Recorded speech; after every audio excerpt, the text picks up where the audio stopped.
எல்லாம் கூட்டு கலவாணிங்க தானா? உண்மை என்ன நீங்க தெரிஞ்சுக்காம நீங்க கொடுத்த மெடிக்கல் சர்டிபிகேட் ரோஹித் பண்ண பொய்க்கித்தனத்துல இருந்து அவனை பாதுகாக்கிறதுக்கு ஆதாரமா போச்சு. அது மட்டும் இல்ல, இந்த சர்டிபிகேட்னால எந்த தப்புமே செய்யாத அப்பாவிங்க ஜெயிலுக்கு போயிட்டாங்க. இப்ப நடந்த தப்ப சரி பண்றதுக்கு நீங்க என்ன டாக்டர் பண்ண போறீங்க? என்ன செய்யணும் சொல்லுங்க, செய்றேன். எங்களுக்கு சிசிடிவி ஃபுட்டேஜ் வேணும் டாக்டர். அவன் மரண படிக்கல இல்லன்றத நிரூபிக்கிறதுக்கும், எங்க அக்கா பொண்ணை அசிங்கப்படுத்துறதுக்காக தான் அவன் வெளியே போனான்றதுக்கும், அதுவும் அந்த குறிப்பிட்ட நேரத்துல தான் ஹாஸ்பிட்டலை விட்டு வெளியில போனான்றதுக்கும் நிரூபிக்க இது ஒண்ணுதான் சார் எங்களுக்கு ஆதாரம். அதை வச்சுதான் டாக்டர் எங்க வீட்டு ஆம்பளைங்களை ரிலீஸ் பண்ண முடியும். எங்க அக்கா பொண்ணை கேவலப்படுத்தினதுக்காக அவனுக்கு தண்டனை வாங்கி கொடுக்கணும். தரேம்மா, சிசிடிவி ஃபுட்டேஜ் காப்பி பண்ணி தரேன். மேற்கொண்டு எந்த உதவி வேணாலும் நான் செய்ய தயாரா இருக்கேன். கோர்ட்ல வந்து சாட்சி சொல்றதுனால நான் சொல்றேன். Thank you doctor. ஏங்க சாப்பிட வாங்க. அதெல்லாம் எனக்கு ஒண்ணும் வேணாமா. படிச்ச பேப்பரையே திருப்பி திருப்பி எத்தனை தடவை அங்க படிப்பீங்க? நியூஸ் ஏதாச்சும் வந்திருக்கான்னு பாக்குறேன். என்ன நியூஸ்? நம்ம அன்சியை பத்தி தான். ஏங்க பைத்தியமாங்க உங்களுக்கு? ஏங்க இப்படி எல்லாம் நினைக்கிறீங்க? நம்ம பொண்ணுக்கு அப்படி எல்லாம் ஒண்ணும் ஆயிருக்காது. தயவு செஞ்சு அப்படி எல்லாம் யோசிக்காதீங்க. அப்படி நினைக்கிறது கூட என்னால தாங்கிக்க முடியாது. இல்ல கல்பனா, எனக்கு பயமா இருக்குமா. ஒண்ணும் ஆகாதுங்க, நம்ம பொண்ணுக்கு ஒண்ணும் ஆகாது. நம்ம யாருக்கும் எந்த சொல்லு கல்பனா, சொல்ல வந்தது சொல்லி முடி. நாம யாருக்கு எந்த கெடுதலும் பண்ணல, அதனால நமக்கு எந்த கெடுதலும் வராது. அதான சொல்ல வர நீ? அது கூட சொல்ல முடியல. நான் தான் எல்லாருக்கும் கெடுதல் பண்ணிருக்கேன். என்ன பெத்தவங்களுக்கும் ஒன்ன பெத்தவங்களுக்கும் எல்லாருக்குமே கெடுதல் பண்ணிருக்கேன். மனசு நோவடிச்சிருக்க. நான் பெத்த பொண்ணுக்கு கெடுதல் பண்ண அயோக்கிய பயனாச்சே நானு. ஐயோ கடவுளே, நான் பண்ண கெடுதலுக்காக என் பொண்ணை தண்டிச்சிடாத. அதுக்கு என்ன பாவம் பண்ணல, எல்லா தண்டனையும் என் தலையில போடு. என் பொண்ணுங்களை என்கிட்ட கொண்டு வந்து சேர்த்துரு. அழாதீங்கப்பா, அன்சிக்கு ஒண்ணும் ஆயிருக்காது. தைரியமா இருங்கப்பா. அழாதீங்கப்பா ப்ளீஸ்மா. நீங்க ரெண்டு பேரும் மாறி மாறி அழுதுட்டு இருந்தா நான் எங்கப்பா போவேன்? ஐயோ போயிடாதம்மா, போயிடாத. எங்களை விட்டுட்டு போயிடாதம்மா. நீ ஒத்தி தாண்டி இப்ப எங்க கூட இருக்க. எங்கேயும் போயிடாதம்மா. வார்த்தை கூட இந்த மாதிரி சொல்லாதம்மா ப்ளீஸ்.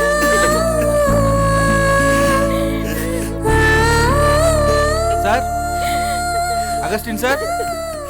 யாரு சார்? நான் அட்வொகேட் ஆபீஸ்ல இருந்து வரேன் சார். சொல்லுங்க சார். உங்களுக்கு 2-3 தடவை ஃபோன் பண்ணாராம், நீங்க எடுக்கலையா. அதனால என்னாச்சுன்னு தெரியல, நேர்ல போய் பாத்துறோம்னு அனுப்பிச்சு வச்சார் சார். என்ன விஷயம்? சொத்து விஷயமா கேஸ் பண்ணணும் சார் கிட்ட ஏற்கனவே பேசிருந்தீங்களாமே சார். அதான் அஃபிடவிட் ரெடி ஆயிடுச்சு. நீங்க ஒரு தடவை பாத்துட்டீங்கன்னா கேஸ் ஃபைல் பண்ணலாம்னு சார் சொல்லி அனுப்புனார் சார். அதெல்லாம் ஒன்றும் வேண்டாங்க. சொத்துக்காக சண்டை போற மனநிலையில் நான் இப்ப இல்ல.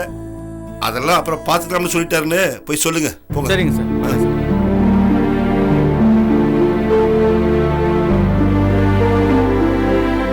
அகஸ்டின் தான் இப்படி எல்லாம் பேசுறேன்னு ஆச்சரியமா இருக்குல்ல.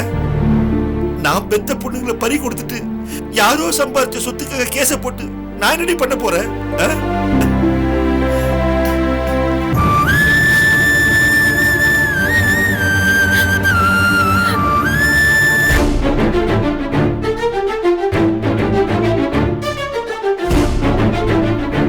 சார், சார் வாங்க சார். என் பொண்ணை பத்தி ஏதாச்சும் தகவல் தெரிஞ்சுச்சா சார்? பணம் வேணும்னு கேட்டு உங்க பொண்ணு சுருதிக்கு இன்டர்நெட் மூலமா அனானிமஸ் கால் வந்துச்சு இல்லையா? ஆமா. அந்த கால் எங்க இருந்து வந்ததுன்னு சைபர் செல் மூலமா ட்ரேஸ் பண்ணிட்டோம். எங்க இருந்து சார்? ஓசூர்ல இருந்து வந்திருக்கு. அப்படின்னா ஹன்சி ஹோசூர்ல தான் இருக்காளா சார்? அப்படிதான் இருக்கணும். கடத்தனவன் ஓசூர்ல இருந்து கால் பண்றான்னா கடத்தப்பட்ட பொண்ணு அங்கதானே இருக்கணும். சார் இப்போ நம்ம என்ன சார் பண்ணணும்? உடனே ஓசூர் போய் விசாரிக்கணும். போலாம் சார். சார் உடனே கிளம்பலாம் சார். நம்ம கார்லயே கார் வேணாம் சார். கார்ல போனா லேட் ஆயிடும் சார். பேசாம நம்ம இங்க இருந்தே ஃளைட் பிடிச்சி பெங்களூர் போயிடலாம். பெங்களூர் வந்து ஓசூர் பக்கம் தான் சார். அங்க இருந்தே கார்ல போயிடலாம். வாக்கலாம், கிளம்பு. சரிங்க. எங்க நானும் உங்க கூட வந்துட்டா ஸ்ருதி கூட யாருங்க இருப்பா? பெருமாள் கூட இப்ப இல்லையே. ஒன்னும் பிரச்சனை இல்லம்மா, நான் பத்திரமா இருந்துக்கிறேன். நீ அப்பா கூட போயிட்டு ஹன்சியை கூட்டிட்டு வா. ஸ்ருதி பத்திரமா இருந்துருவில்ல? இருந்துருவாப்பா, நீங்க தைரியமா போயிட்டு வாங்க. சரிம்மா. ஆனா ஒண்ணுமா, எக்காரணத்தை கொண்டு அந்த கேச பையன் வீட்டுக்கு மட்டும் போயிடாத. நம்மள கேவலப்படுத்துறதுக்குன்னே பிறந்த பையன் அவன். தனியா இருக்கு பயமா இருந்தா ஆத்தியத்துக்கு போன் பண்ணு. என்ன ராணியை வர சொல்லி தொடங்கி வச்சுக்க. சரியா? அவன் வீட்டுக்கு மட்டும் போயிடாத. என்ன? சரிப்பா, நான் பாத்துக்கிறேன். பத்திரமா இரு. வாக்கலாம் ஸ்ருதிஜா. போலாம் சார்.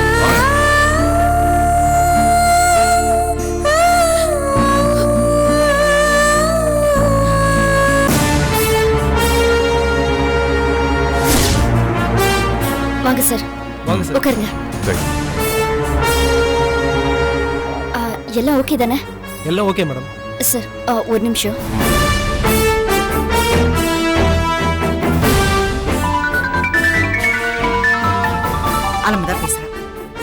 சொல்லு மாலுமே. அம்மா சார் வந்துட்டாரு, நீங்க உள்ள போங்க. சரிம்மா. ஓகேம்மா.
சர்ப்ரைஸ்.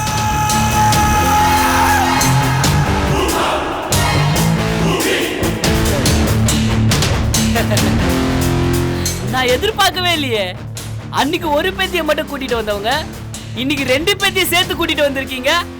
ரொம்ப ஊர்வசி, நரஞ்சித்தல மேனக எல்லாரும் சேர்ந்து இந்த மன்மதனை பார்க்க வந்திருக்கத பார்த்தா ஏதோ விசேஷம் மாதிரி தெரியுது. இல்லையே, அப்படி இருக்க வாய்ப்பு இல்லையே. சும்மா கிஸ் பண்ணதுக்கெல்லாம் எந்த விசேஷமும் வராது.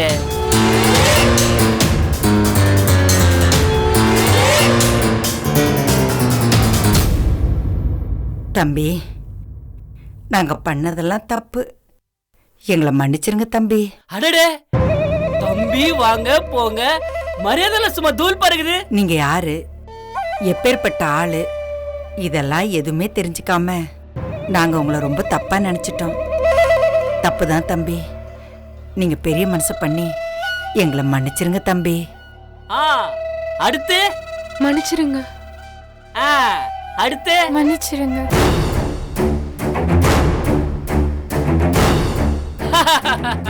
மன்னிப்ப தமிழ்ல எனக்கு பிடிச்ச வார்த்தையே இதுதான்.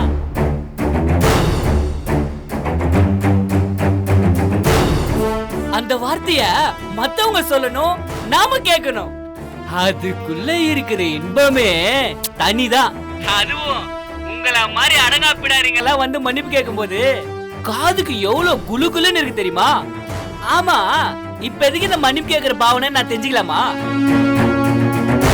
எங்க வீட்டு ஆம்பளைங்கள் எல்லாம் நீங்க புகார் கொடுத்ததுனால போலீஸ் புடிச்சிட்டு போய் ஜெயில வச்சுட்டாங்க. அவங்க எல்லாரும் வெளியில வர்றது உங்க கையில தான் இருக்கு தம்பி. அப்படியா? சரி, இப்ப நான் என்ன செய்யணுங்கிறீங்க மேனகை?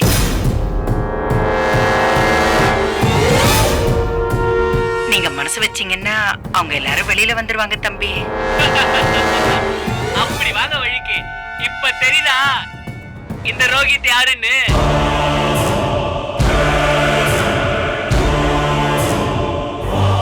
தெரியுது தம்பி, நீங்க யாருன்னு தெரியாம எங்க வீட்டு ஆளுங்கெல்லாம் உங்களை தப்பா நினைச்சிட்டாங்க.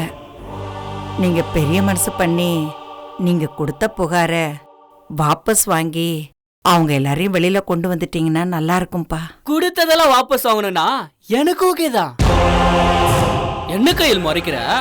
கொடுத்ததை திருப்பி வாங்கிக்க சொல்லி அப்பதான் தானே சொன்னாங்க. அதுக்கு போய் என்ன மறைக்கிற? ஆமா, கொடுத்தது எப்படி இருந்துச்சு நீ சொல்லவே இல்லையா? எப்படி நல்லா இருந்துச்சுல?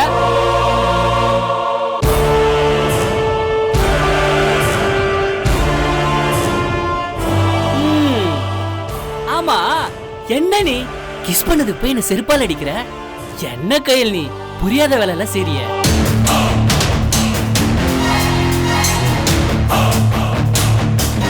ஏற்கனவே நீ என்ன செருப்பால் அடிச்சதுக்கு பழி வாங்குதான் உன்னை நான் கிஸ் பண்ண. நீ திரும்பவும் செருப்பால் அடிக்கிற. அப்போ அதுக்கு பழி வாங்கறதுக்கு என்ன செய்யுது? அப்போ இன்னொரு தடவை கிஸ் பண்றதா?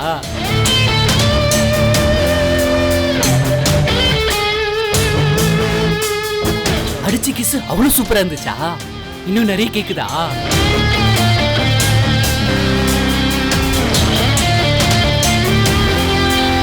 நீ என்ன செருப்பால் அடிச்சது பத்தாதுன்னு இந்த நரசித்தலை மேனக வர நடிக்குது. உன்னை பழி வாங்கறது எப்படின்னு எனக்கு தெரியும். அந்த மெத்தட வேணாம், அது நல்லா இருக்காது. அதனால என்ன, அப்பத்தாக்கு பதில் உன் தங்கச்சி வேலை இருக்கால, உங்ககிட்ட தீர்த்துக்க வேண்டியத உங்ககிட்ட தீர்த்துக்கிற, அப்பத்தா கிட்ட தீர்க்க வேண்டிய பழிய வேலை கிட்ட தீர்த்துக்குவ. அப்புறம் என்ன, கணக்கு சரியா போச்சுல? என்ன சொல்ற?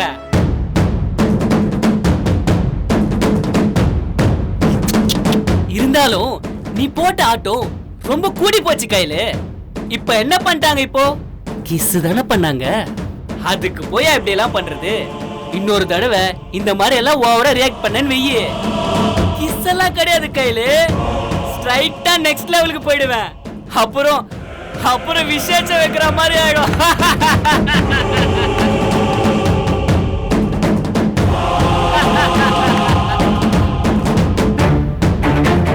என்ன கோவம் வருதா? கோவம்லாம் வரவே கூடாது. உன் கோவம்லாம் ரோகிதா ஒன்னும் பண்ண முடியாது. இதுக்கு முன்னாடி கூட தான் எல்லாம் கோவப்பட்டீங்க.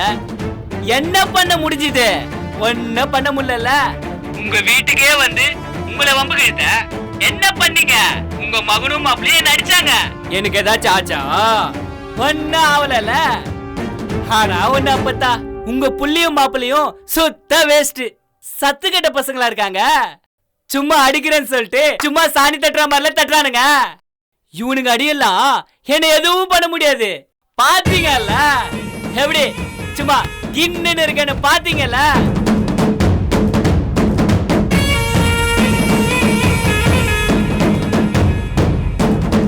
அடி வாங்கினதையே எனக்கு சாதகமா பயன்படுத்திக்கிட்டு எப்படி ஆஸ்பத்திரியில அட்மிட் ஆனன்னு பாத்தீங்கல்ல? எவ்வளவு டிராமா போட வேண்டியிருந்துச்சு தெரியுமா?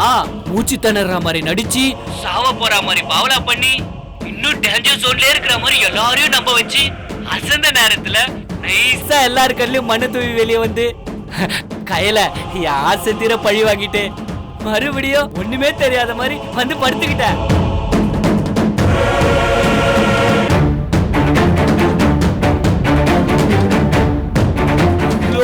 பண்ணனே பதிலுக்கு உங்களால ஏதாச்சும் என்ன பண்ண முடிஞ்சதா? ஒண்ணும் பண்ண முடியல. நியாயமா பார்த்தா கையில கிஸ் பண்ணதுக்காக நீங்க தான் என் மேல புகார் கொடுத்திருக்கணும். ஆனா நடக்கல. என்ன நடந்துச்சு? என்ன கொலை பண்ண முயற்சி பண்ணதுக்காக உங்க வீட்டு ஆம்பளைங்க எல்லாரையும் உள்ள தள்ளி உங்களை என்கிட்ட மன்னிப்பு கேட்க வச்சிருக்கனா? ரோகித் எவ்வளவு பெரிய கேடி புள்ளங்கிறத நீங்க புரிஞ்சுக்கணும். இதுக்கெல்லாம் என்ன காரணம்? Certificate, medical certificate.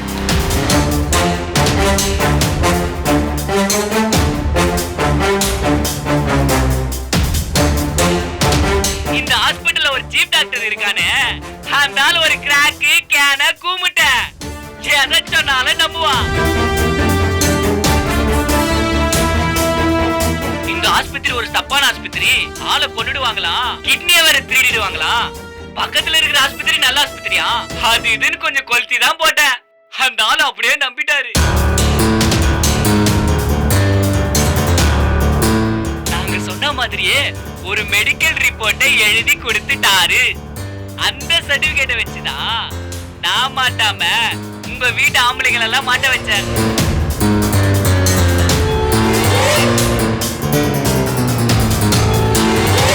ஆக மொத்தம் இந்த ரோகித்த உங்களால ஆட்டவும் முடியாது, அசைக்கவும் முடியாது. அதனால இனிமேலாச்சும் என்கிட்ட கொஞ்சம் ஜாக்கிரதையா நடந்துக்குங்க.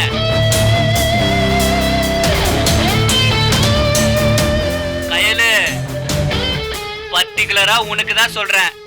என்கிட்ட ஏதாச்சும் ராவடி பண்ணன்னு வெய்யி, இனிமே கிஸ் எல்லாம் கிடையாது. ஏற்கனவே சொன்ன மாதிரி அடுத்த லெவல் தான். பார்த்து நடந்துங்க, புரியுதா?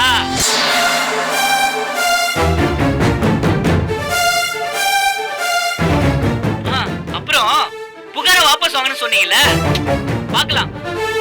டக்குன்னு என்னால முடிவு எடுக்க முடியாது. வேணா கொஞ்சம் யோசிச்சு சொல்றேன். இப்ப நீங்களாம் கிளம்புங்க. போங்க. பாத்தீங்களா சார், என்ன வேலை எல்லாம் பண்ணிருக்கான் பாத்தீங்களா? அவன் வாயாலே வந்துருச்சு பாத்தீங்களா? அவன் அப்படியே பிடிச்சு அமுக்குங்க சார். வாயா. இன்னும் ஏன் இங்க நின்னுட்டே இருக்கீங்க? கிளம்புங்க. டேய் ரோஹித். டாட், வாங்க டாட். இவங்க எங்கடா இங்க வந்தாங்க? டாட் மூஞ்சியெல்லாம் பார்த்தாலே தெரியல எதுக்கு வந்தாங்கன்னு. மன்னிப்பு கேட்க வந்திருக்காங்க டாட். ஓ, புகாரை வாபஸ் வாங்கணுமா? அவங்க வீட்டு ஆம்பளை சிங்கங்களை எல்லாம் ரிலீஸ் பண்றதுக்கு ஹெல்ப் பண்ணணுமா? அப்படியே அந்த அளவுக்கு இறங்கி வந்துட்டாங்களா? ஐயோ கண்ணீரை விட்டு கதறாங்க டாட். ஆ, அதுக்கு நீ என்ன சொன்ன? நான் ஒண்ணும் சொல்லல. ஆனா கயல் அழுகிறத பாக்கிறதுக்கு என்னால முடியல டாட். பேசாம புகாரை வாபஸ் வாங்கி அவங்கள விட்டுலாமா? போடா முட்டாள், இவ்வளவு ஈஸியா இவங்களை வெளில வர்றதுக்கா இந்த நாடகத்தெல்லாம் நடத்தணும்?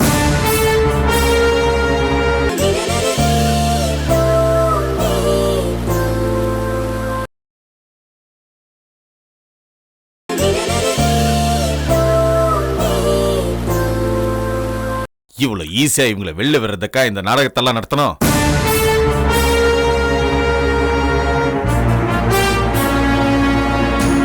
அதுக்காக டாக்டர் கிட்ட டிராமா பண்ணி பொய்யா மெடிக்கல் சர்டிபிகேட் வாங்கியிருக்கோம் இல்ல?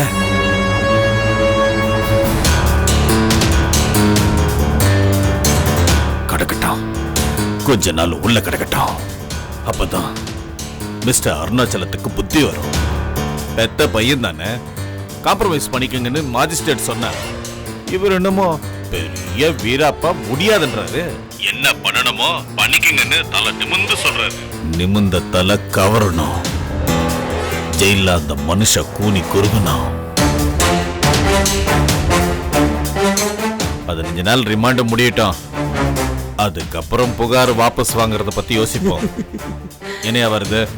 வரது சொல்றது இருக்கட்டும் சார், இத பத்தி வள்ளுவரே சொல்லிருக்கார். என்னன்னு? எண்ணி துணிக கர்மம் துணிந்தபின் எண்ணுவம் என்பது இழுக்குன்னு. அப்படி என்ன?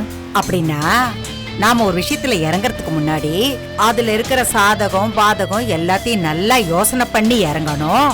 அப்படி இல்லாம வர்றது வரட்டும்னு அவசரப்பட்டு இறங்கினா அப்புறம் முழிக்கிறது முட்டாள்தனம்னு அர்த்தம். என்ன ஜால்ரா, நீ சொன்ன திருக்குறளுக்கு நான் சொன்ன அர்த்தம் சரிதானே? என்ன அம்மா டோன் மாறுது?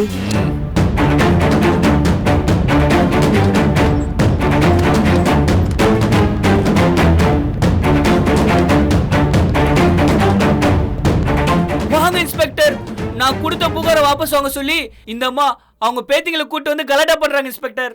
இல்லனா அவங்க பேத்திங்கிட்ட முறைகேடா நடந்துகிட்டதா பொய்யா புகார் பண்ணுவேன்னு சொல்லி வெக்கமே இல்லாம என்ன மிரட்டுறாங்க இன்ஸ்பெக்டர். என்னன்னு கேளுங்க இன்ஸ்பெக்டர். டேய், நீ எப்பேற்பட்ட ஜெகதால பிரதாபன்கிறது எங்களுக்கு தெரிஞ்சு போச்சுடா. தேவையில்லாம எதுவும் பேசாம கம்முன்னு கிளம்பு. இனிமே நீ இருக்க வேண்டிய இடம் இது இல்ல. வா ஜெயிலுக்கு. சார், என்ன சார் சொல்றீங்க? என் பையனுக்கு உடம்பு சரியில்லை சார். இவங்க சொல்றதெல்லாம் நம்பாதீங்க. இவங்க எல்லாம் டிராமா பண்றாங்க. டிராமா பண்றது நீங்களா இல்ல உங்க பையனா? உங்க பையன் என்னென்ன சேட்டை பண்ணாங்கிறது அவன் வாயாலே வெளியே வந்துருச்சு.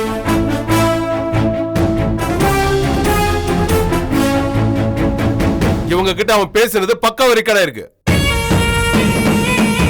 இங்க பாருங்க கேமரா.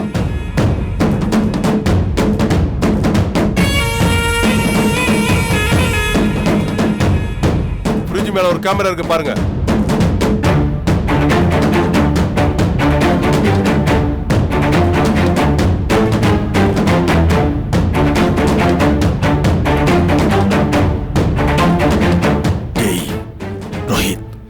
அப்படி என்னடா பேசுற இந்த மூதேவிங்க கிட்ட?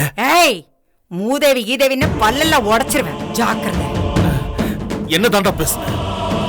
டாட், இப்படி எல்லாம் நடக்கும் தெரியாம நடந்தது எல்லாத்தையும் சொல்லிட்டேன் டாட். ஒப்புதல் வாக்குமூலம் கொடுத்த மாதிரி எல்லாத்தையுமே சொல்லிட்டானே. இதுக்கு தான் சொல்றது, நுணலும் தம் வாயால கெடுன்னு. கத்தி கத்தியே தவளை பாம்பு கிட்ட மாட்டிக்கிட்ட மாதிரி உங்க பையன் மன்மதராசா பேசி பேசியே போலீஸ் கிட்ட மாட்டிக்கிட்டான். சார், அவனை அடிச்சு இழுத்துட்டு போங்க சார். டாடி.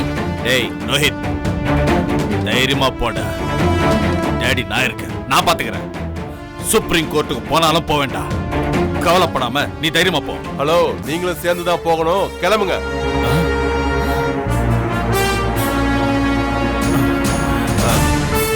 நானா?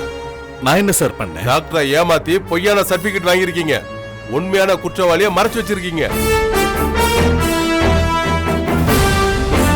பொய் கேஸ் போட்டு அப்பாவிங்கள பழி வாங்கியிருக்கீங்க. இது எல்லாத்தையும் உங்க வாயாலே ஒத்துக்கிட்டு இருக்கீங்க. இது போதாதா? கிளம்புங்க. சார், தேவைப்பட்டா அப்பா மேலையும் மகன் மேலையும் நான் தனியா ஒரு கம்ப்ளைண்டே கொடுக்குறேன் சார். கூட்டிட்டு போங்க சார் அவனுங்களை. போதுமா? கிளம்புங்க. சார், நீங்க எதுக்குமே கவலைப்பட வேணாம் சார். நம்ம வக்கீல பார்த்து இம்மிடியட்டா உங்களை ஜாமீன் எடுக்கிறதுக்கு உண்டான ஏற்பாடுகளை நான் பாத்துக்கிறேன் சார். நீங்க கவலைப்படாம போங்க சார். யோ நீயும் தான் கிளம்பியா? சார் இது ரொம்ப அநியாயம் சார். சார் நான் சும்மா துணைக்குத்தான் சார் வந்தேன். துணைக்கு வர்றதெல்லாம் ஒரு தப்பா சார்? அதத்தான் நாங்க சட்டத்துல குற்றத்துக்கு உடந்தையா இருக்கிறதுன்னு சொல்லுவோம். அதுக்கும் ஒரு தண்டனை உண்டு. யோ கிளம்பியா? ஜெயில உங்க முதலாளி தனியா இருந்தா போர் அடிக்காது. அங்க வந்து துணைக்கிரு. கிளம்பியா? யோ கிளம்பியா? கிளம்புங்க, நல்லா கிளம்புங்க.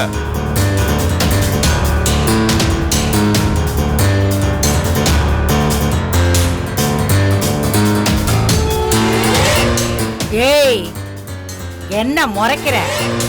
ஏதோ ஆம்பளைங்க அடிச்சடி சாணி தட்டுற மாதிரி இருந்துச்சுன்னு சொன்னியே, இப்ப பொம்பளைங்க அடிச்சடி எப்படி இருக்கு? என்னடா முறைக்கிற? உங்க அப்பனே வாய மூடிட்டு போறான், முறைக்கிற? போட பொசகட்ட பையல. ஏய் கழுவி, ரோஹித் யாரு நீ கூட சீக்கிரத்துல தெரிஞ்சுக்குவ. பாப்போண்டா, ரோஹித் யாருன்னு இந்த ஞானாம்பா தெரிஞ்சுக்கிறாளா இல்ல இந்த ஞானாம்பா யாருன்னு ரோஹித் தெரிஞ்சுக்கிறானான்னு பாப்போம். போ போடா.